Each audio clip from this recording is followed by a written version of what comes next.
everyone, and welcome back to the Future of Food and Farming Summit. My name is Giorgio Leali. I am a policy reporter based in Paris, and I'm very happy to welcome you to this new panel, to this new discussion of our event about trade and agriculture.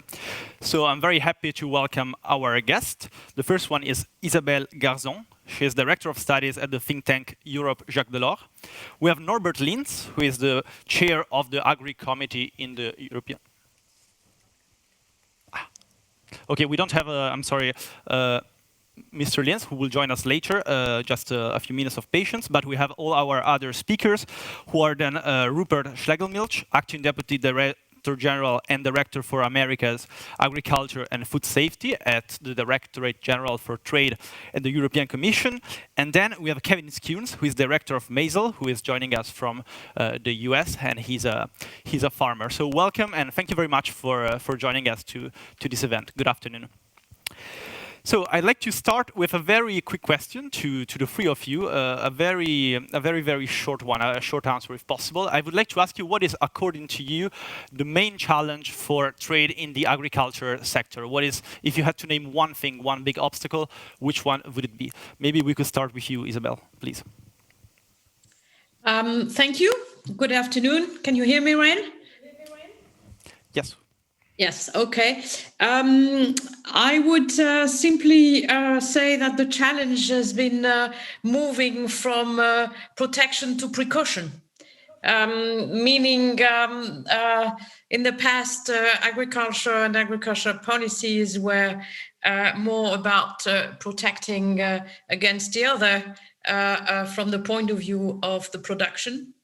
Today, and even more in the future, I believe that the challenge will be that the consumers or the intermediaries will want to ensure precautionary approaches towards the environment, health, etc. We know these changing evolutions. So that's, in very short words, my answer. And we can develop, I suppose, later.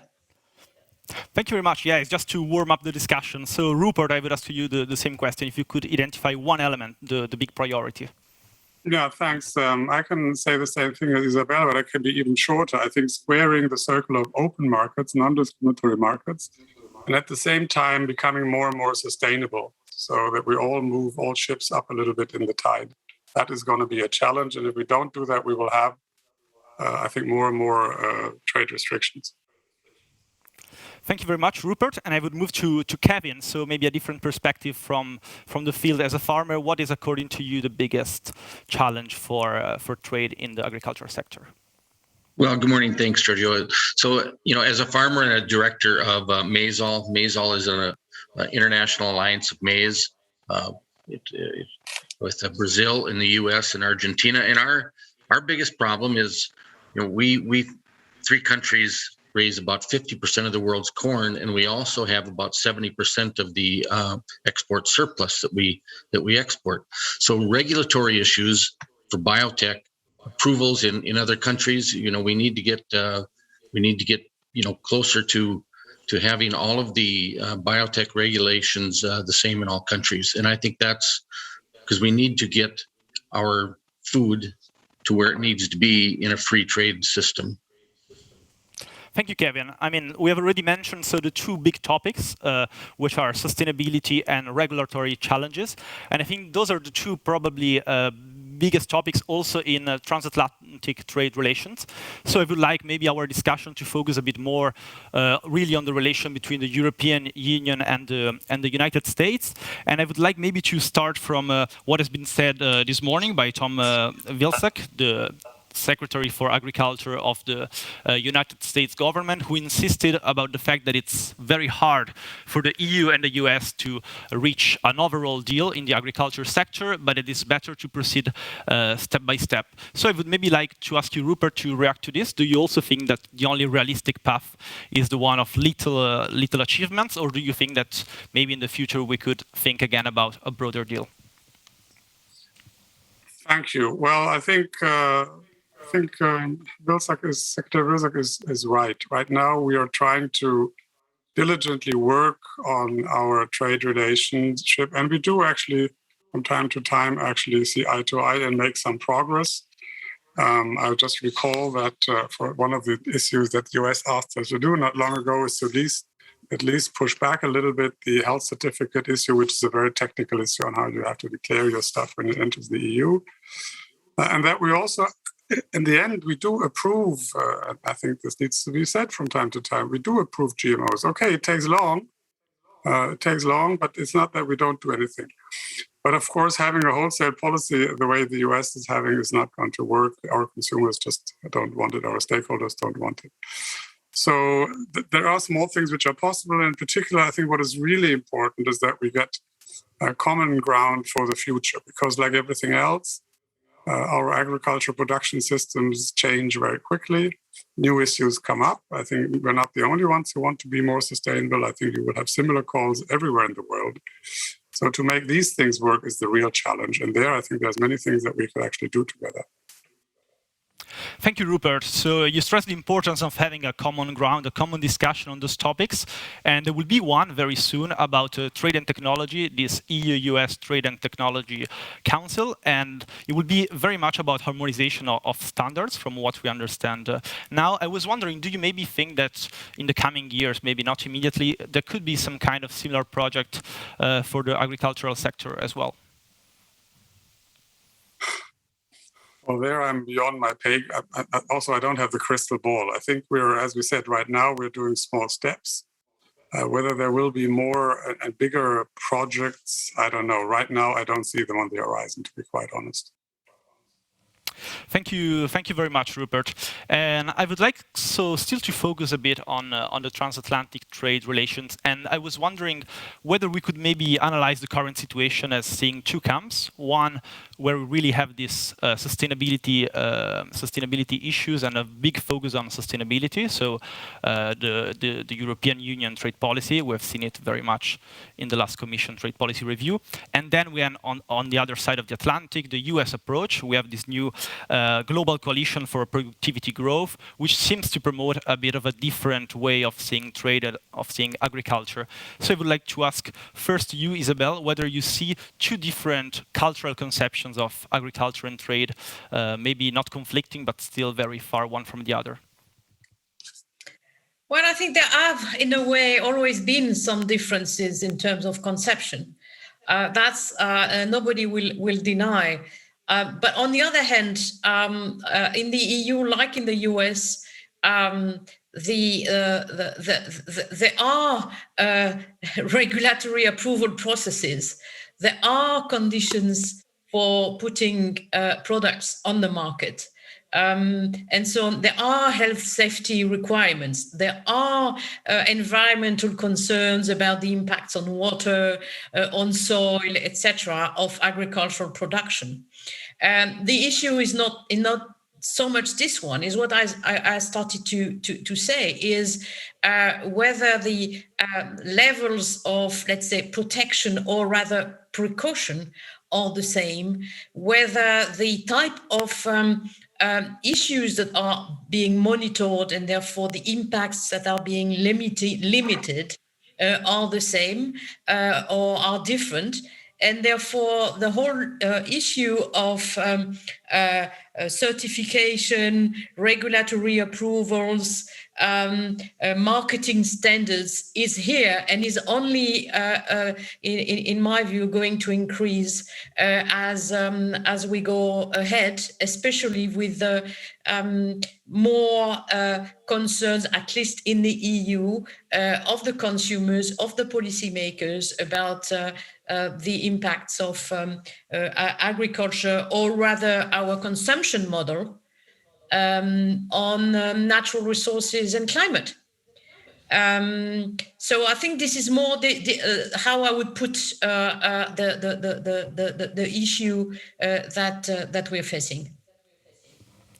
Thank you very much, Isabel. And having worked for a long time at the European Commission as well, do you think that in some way there is some kind of a convergence between the US approach and the European one, or you think that this dichotomy that you just described that was there since the beginning is still the same? I mean, do you see things moving lately? Do you think that the US as well are developing a similar conception, or it's not the case? I think there are frictions that can only be tackled in a bilateral, but also in a multilateral manner. I believe that it's more on a multilateral level that many things will have to be tackled. I mean, the example of our colleague who works in different countries, he needs to handle a number of issues. If there are differences across the globe, he has problems. So I think the kind of approximation or recognition of the way to tackle precaution is to be dealt with primarily in a renewed international cooperation. We have the Codex, the SPS agreement, but we need to move ahead and far beyond. As regards all the regulatory measures that surround the agro-food system. Sure, yeah, I mean, the multilateral aspect of all this is, of course, a key one. We will discuss it a bit later, especially when it comes to the WTO and to discussions on agriculture that should be happening there, but that are progressing slowly. And I would like to ask you, Kevin, we were talking about regulatory barriers and the difficulties sometimes in complying with health standards. From the US point of view, do you find it difficult sometimes for a farmer, maybe for a smaller farmer, to export to the EU? Do you think there are significant barriers? How is it perceived, the EU regulatory apparatus from the US? Well, I certainly do. And when it comes to trade barriers, it affects our ability to market our corn on the world stage. In my opinion, we shouldn't let emotion take the place of science. It makes it very difficult for us to help feed, a growing population with safe, affordable and abundant food. Just for an example, on our farm, when I started farming, we moldboard plowed our fields from fence row to fence row. That was called conventional tillage. Now, 45, 50 years later, we're making less passes across our fields. We're trying to be more sustainable, but we need the modern tools that have become the centerpiece of these discussions to become more sustainable. We need glyphosate is one example. We need that for our no-till farmers in regions, and not all of the US or not all of the world is the same. There's regions that differ in the way they do their farming. And I think the world and the EU has to know that we are, we're doing better every year as farmers, and that, modern farming to make the most bushels off the fewest acres is the way we need to go. Thank you, Kevin. I mean, maybe there is also another point that I would like to ask you about, which was highlighted this morning by Mr. Vilsack, which is a bit this trade imbalance between the EU and the US. Today, the European Commission has published new figures about exports of agricultural products to the rest of the world, and we see that exports of agri-product to the US are increasing. But as Mr. Vilsack was highlighting this morning, there is still a big imbalance. There is a bigger trade flow going from the EU to the US rather than the other way around. And according to you, Kevin, how is this a problem? Like, do you see this as how do you think that this could be overcome in the future? Well, I think the trade barriers are what's holding us back.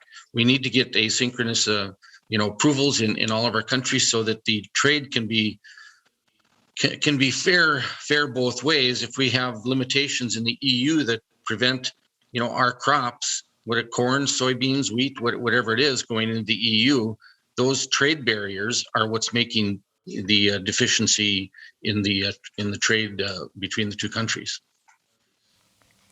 Definitely. So to talk about trade barriers, I mean, there are these two aspects: removing trade barriers, some kind of negative activity, and then there is also a positive effort, the one of harmonizing standards as much as possible.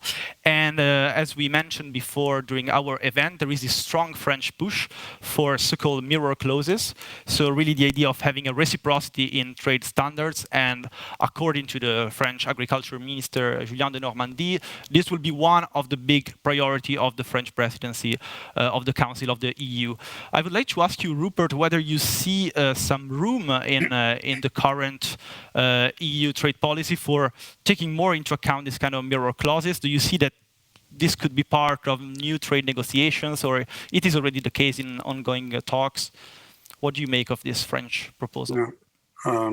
If you allow me, I first answer the question that you haven't asked me, but I want to make a comment on the deficit issue. I think partly, at least, the trade deficit in agricultural products with the United States is due to the structure of the trade. We're in this together. We need imports, commodities, and we need to feed all of these things that the US, but also Brazil, Argentina, and others import. But we do export different products. We export a lot of processed products, which have a much higher value very, very often, and which are not so easy to replaceable. It's very difficult to replace a specialty cheese from France with any other cheese, but it's very easy to replace when the harvest is good or the price is down. Soybeans. I think that's part of the issue why in the long term we have sometimes a bigger, sometimes a smaller deficit. But it's also the structure of the value added that we export, which is higher because the products are more specialized. So that is part of the explanation. And then the rules on market access and sanitary issues and pesticides and so on are the same for everyone. Sometimes we just get more stuff from Brazil than from the US.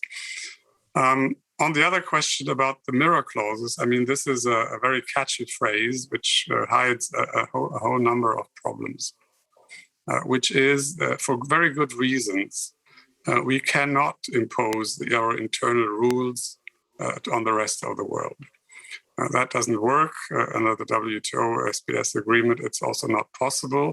And it's something that we don't want other countries apply to us, because we don't want other people tell us how much pesticides we use or how much ammoniac gets into the water, the sort of thing that we all grapple with, which are in norms.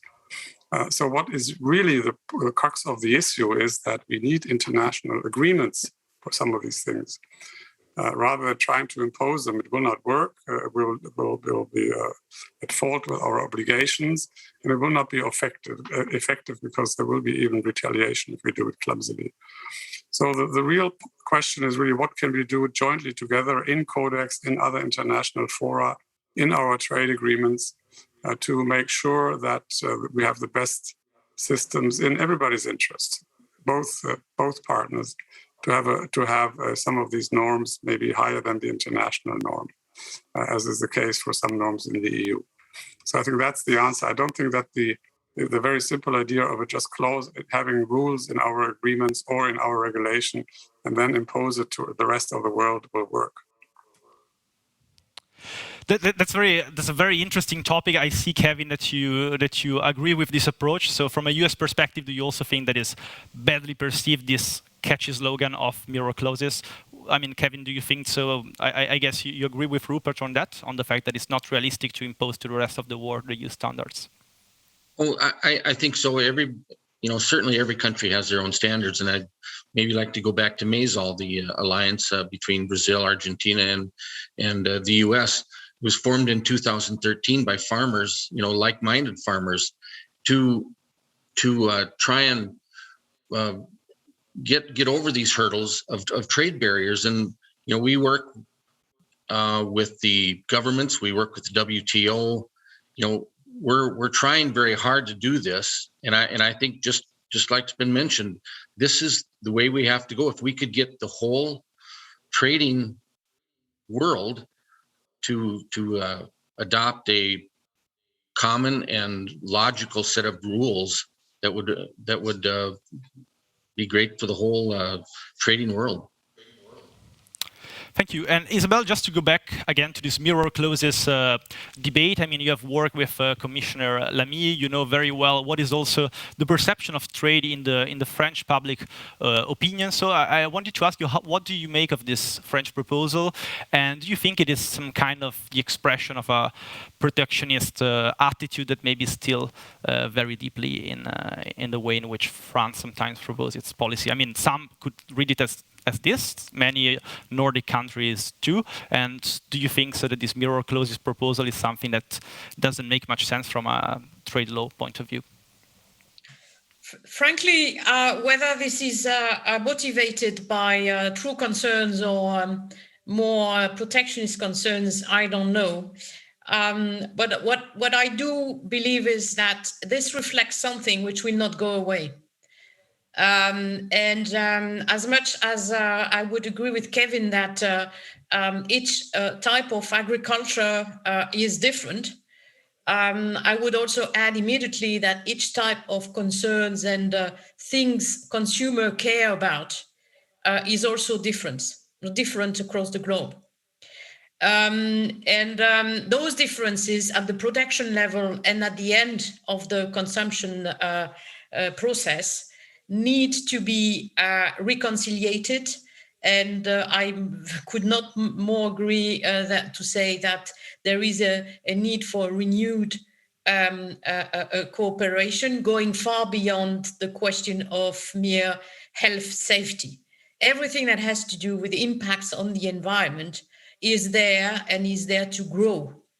I would add that the EU has its own problem, I would say, or created potentially its own problem in terms of, being very provocative here, in terms of the very high objectives and standards that it has set for its agricultural and environmental policies for the next 10 years. And reducing by amounts like 50% the use of pesticides and fertilizers or antibiotics in agriculture will only trigger further calls like the one or similar to the one which is just being made with the clause miroir. I would not discard, like Rupert does it, the need to look carefully on what could be feasible in a negotiated and let's say reasonable way. Because as the bigger consumer market, the EU can be willing to pay a higher price for getting better products from the rest of the world, which gives its consumers the better environmental guarantees. You cannot exclude that this is what, in the end, people will be willing to do. So we need to prepare for this. We need to do it in a structured way in Europe, but in a cooperative and open way with the rest of the world. And to be honest, I don't see where the international fora are for that matter. So there is also a need to think in terms of where do we discuss these issues. Definitely, and I think that there is a big question of the WTO, which I fear we won't have the time to touch upon, but I will try to ask you a question later. Now I have a question from the audience, which really goes to the point. It is for Mr. Schlegelmilch, but I think it will be interesting also to hear your views on that. Do you think it is sustainable to impose new requirements on EU producers with the Farm to Fork strategy, while not requiring the same rules on imports from third countries, especially, for example, on animal welfare, antibiotic use, pesticides? And then there is the key political question that I would like to ask mainly to you, Rupert. Do not you think this can be a fuel for Euroscepticism? So Farm to Fork as a way of really making things more difficult for European farmers and a possible source for Euroscepticism. What is your opinion on that? Yeah. No, thank you. I think it's a very good question. And by the way, I don't disagree with Isabel that it's a worthy and good cause to try to do that. All I was saying, and she talked about negotiating solutions. This is also answering your question. Of course, we should try to negotiate these things. And in the so famous Mercosur agreement, we actually have negotiated a clause which says eggs have to come from sustainable sources if you want to import them into the EU. Negotiation is possible. What I don't think is possible is just imposing it without further ado. And of course, the concern which is behind this is a valid concern. The fact is we do this quite often in all sorts of, not only in agriculture. We have our rules internally on many environmental issues. Just think about the carbon price, which are quite costly, and other things. So that's always a balance. How much can you do? And how much can you convince others to do that? But as again, it works both ways. So I think the real solution is, and I think there we probably all agree, I hope, we have to do our best to convince the others that this is a common interest, because we're talking about global environmental concerns, biodiversity, climate, and so on. And that has to be done through cooperation and negotiation. If you go at it alone, everybody else will turn its back. You were mentioning the Mercosur agreement, and I think it's definitely an interesting example because it's really one trade agreement where the European Commission is doing big efforts to add some sustainability commitments and also to convince the public opinion and the European Parliament that that is a good deal.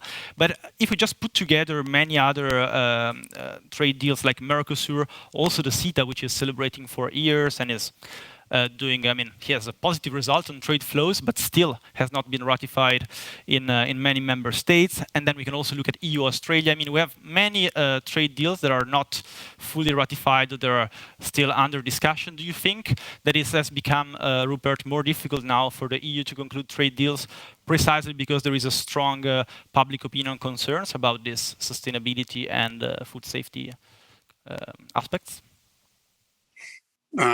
What few people know is that CETA is the basis for a change of the animal welfare legislation in Canada. We actually made them or convinced them to change their rules on transport of animal because we have a platform to discuss animal welfare with them, just as a footnote. No, I agree. I think we need to reckon, and I think it's, again, I'm not against that. It's really very important that we are more sustainable, but our take is that these agreements can help, because we have leverage in these agreements and we actually have a platform to talk with other countries. And it's a mistake, I think, and maybe understandable, that we don't want to deal with these countries who have issues, and Brazil and Mercosur is a typical example. But just dumping the agreement where we have quite some channels of communication and development aid and so on for governance, also in the forest sector, will not save a single tree as far as I can see. Thank you very much. Unfortunately, our time is over, so I want to thank you very much, Rupert, Isabel, and Kevin. It has been a very interesting conversation. And unfortunately, our summit has come to an end. It's now the end for our on-site audience, but the summit is not over. There are still 2 roundtable discussions. One will be about pollinators, the other one about deforestation. So we very much encourage you to join via the swap card app that you have already used to ask questions in these panels. And I would like to thank you very much for watching this event, and we hope that you enjoyed these two days with us and these conversations. And just to wrap up, yesterday we've talked about food safety, labeling, and food poverty. Today we focus more on farming techniques, animal welfare, and now on trade. Before finishing, we would like to thank our leading partner Bayer, as well as our presenting partner Herbalife Nutrition, for making this event possible. And of course, I want to thank you, my colleagues, who have moderated the other sessions. And just one last thing, we have many other events coming up, especially one on the 29th of September after Merkel. So we will discuss the outcome of the German elections, and we hope to see you next year for our next Food and Farming Summit. That should be again in the fall around September. So for those who are leaving us now, thank you very much for watching Politico Live, and have a wonderful afternoon and a very nice weekend. Thank you very much.